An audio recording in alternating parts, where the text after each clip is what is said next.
இயேசு உங்களை நேசிக்கிறார். பிரியமானவர்களே, இந்த நாளில் ஆண்டவர் நம்மளோடு பேசும்படிய வேதத்திலிருந்து ஒரு வசனத்தை கூட வாசித்து ஆண்டவர் நம்மளோடு இடைபடுகிற நாம் உணர்த்தக்கூடிய காரியங்களை பார்ப்போம். அது ஏசாயா தீர்க்கதரிசியின் புஸ்தகம் 41வது அதிகாரம் 8, 9, 10 வசனங்கள் இப்படியாக சொல்லப்படுகிறது.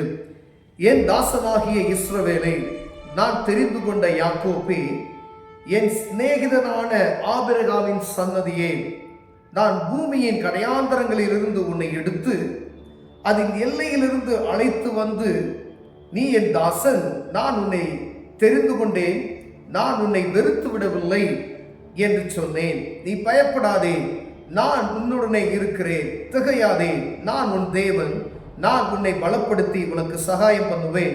என் நீதியின் வலது கரத்தினால் உன்னை தாங்குவேன். பிரியமானவர்களே, கர்த்தருடைய பிள்ளைகளை பார்த்து ஒரு மீண்டுமாய் ஒரு உணர்த்துதலை உண்டாக்குகிற ஒரு காரியத்தை எழுத வைக்கப்பட்டு இருக்கிறது. பிரியமானவர்களே, என் தாசனாகிய இஸ்ரவேலே, நான் உன்னை தெரிந்து கொண்ட யாக்கோபே என்று சொல்லுகிறார்.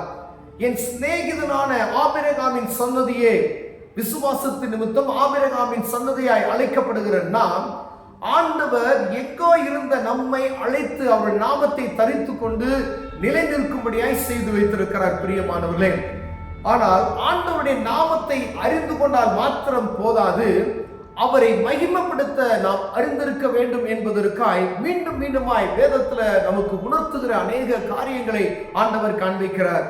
அவர் சொல்லுகிறார், யாக்கோப்பின் சன்னதியே, நான் என் சிநேகிதனை போல வைத்திர என் ஆபிரகாமின் சன்னதியே அப்படின்னு சொல்லி மீண்டுமாய் உங்களுக்கு நமக்கு ஒரு உணர்வை மீண்டுமாய் ஒரு தொடுதலை கொடுக்கும்படி ஆண்டவர் பிரியப்படுகிறார். பிரியமானவர்களே, நீ பயப்படாதே, திகையாதே, நான் உன் தேவன் அப்படின்னு சொல்றாரு பாருங்க.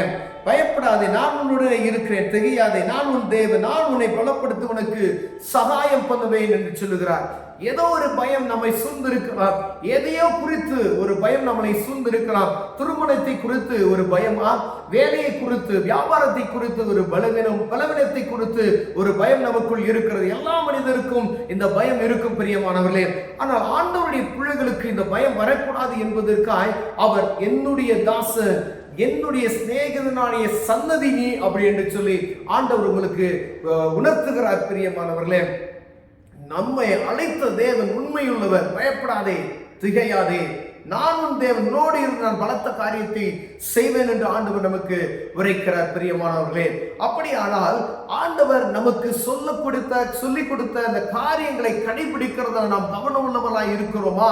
ஆண்டவர் சொல்ல, அவரை கடையாந்தரத்திலிருந்து எங்கோ யாரோ பேர் தெரியாத உன்னை நான் அழைத்து வந்தேனே, நீ இந்த நாள்ல நீ எப்படி நம்ம ரட்சிக்கப்பட்ட அனுபவத்துல நம்ம பாருங்க, ரட்சிப்பின் அனுபவத்தை பெறுவதற்கு முன்பதாய் நாம் எப்படி இருந்தோம் என்பதை ஒரு நொடி பொழுது திரும்பி பார்த்தோம், நம்ம வாழ்க்கையை திரும்பி பார்த்தோம் அப்படின்னு சொன்னா நம்ம எப்படி இருந்தோம் என்பதை புரிந்து கொள்ள முடியும். நம்ம யாரும் மதிக்க மாட்டோம் பாருங்க. ஒரு ரொம்ப நம்முடைய லைஃப்பை திரும்பி பார்த்தோம்னா ரொம்ப அது மோசமானதாக இருக்கும். ஆனால் அந்த ரட்சிப்பின் அனுபவத்தை, இயேசு என்ற நாமத்தை நம்ம தரித்து கொண்டதுக்கு பின்பதாய் நம்முடைய வாழ்க்கை மாறி இருக்கிறதை மறக்கவே முடியாது. அந்த சூழ்நிலையில ஒரு பயம் வருகிற ஆண்டவருடைய பிள்ளைகளுக்கு பார்த்து சொல்லுகிறார், நீ பயப்படாதே. ஆண்டவரை ஏற்றுக்கொண்ட தாசன், என்னை அப்பா பிதாவை என்று கூப்பிடக்கூடிய புத்திர சுவிகாரத்தை தரித்து கொண்ட நமக்கு பயம் வரும் பொழுது ஆண்டவர் சொல்லுகிறார், திருப்பி அவர் ஞாபகப்படுத்துகிறார், பிரியமானவர்களே, நீ பயப்படாதே, கலங்காதே, திகையாதே, நான் உன் தேவனாய் இருக்கிறேன் என்று சொல்லி நம்ம செய்ய வேண்டியது என்ன? அவருடைய கற்பனைகளை கடைபிடித்து பெரிய காரியத்தை ஒன்றும் செய்யல. அவர் சொல்லல, பரிசுத்தமாய் வாழி என்று கற்றுக் கொடுத்திருக்கிறார்கள். நீ வருந்தி கொள்ளாதே. நம்ம போய் நம்மளை வருந்தி பாருங்க, அநேக பேர் என்ன செய்றாங்க, வருந்துறாங்க.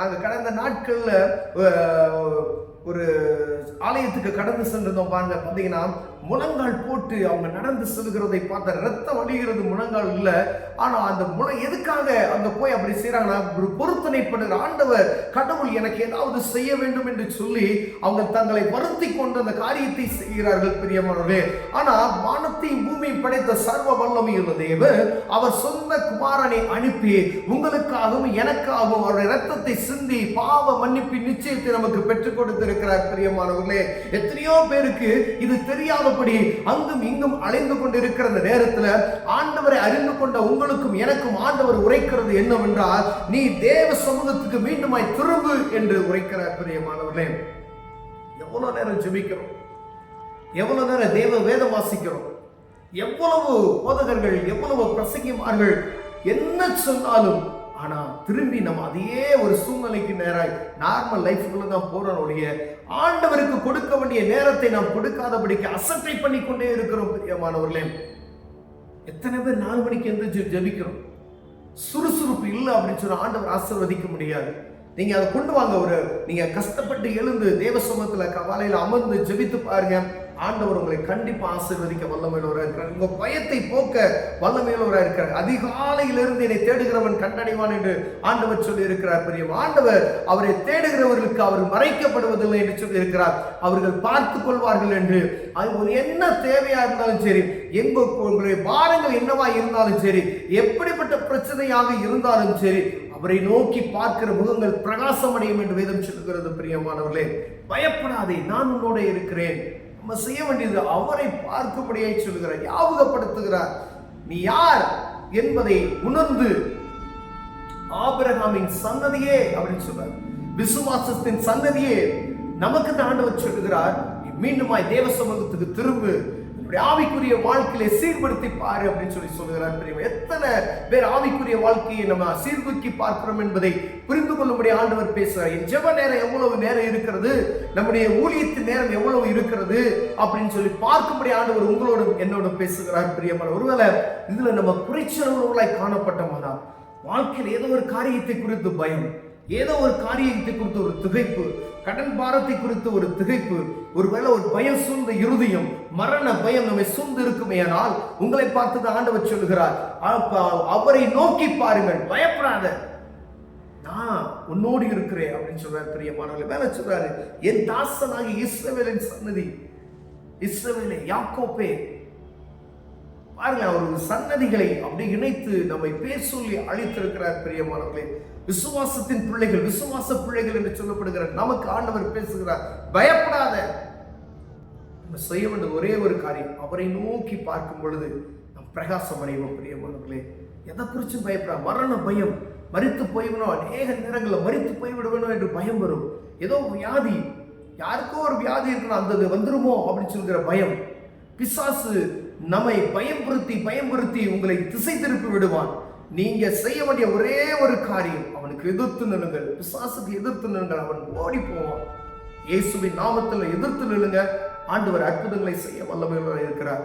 ஆண்டவர் சமூகத்துக்கு திரும்புங்க, அவர் பெரிய காரியத்தை செய்வார். என்ன காரியமா இருந்தாலும் அவர் சமூகத்துக்கு போங்க, அற்புதங்களை செய்வார். கண்களை விடுவோம், ஜெபம் செய்வோம். அன்பின் தகப்பனே, ஆண்டவரே, மீண்டுமாய் உங்கள் சமூகத்துக்கு எங்களை திருப்பி உங்கள் சமூகத்தை நெருங்கி சேருவதற்கு தேவன் கிருபை பாராட்டுங்க. தேவ பிரசன்னத்தை அனுதினமும் ருசிக்கிறவர்களாய் காணப்படுகிற ஒரு கிருபை எங்களுக்கு தாங்க நாங்கள் செபிக்கிறோம். இயேசுவின் நாமத்தில் பிதாவே, ஆமென்.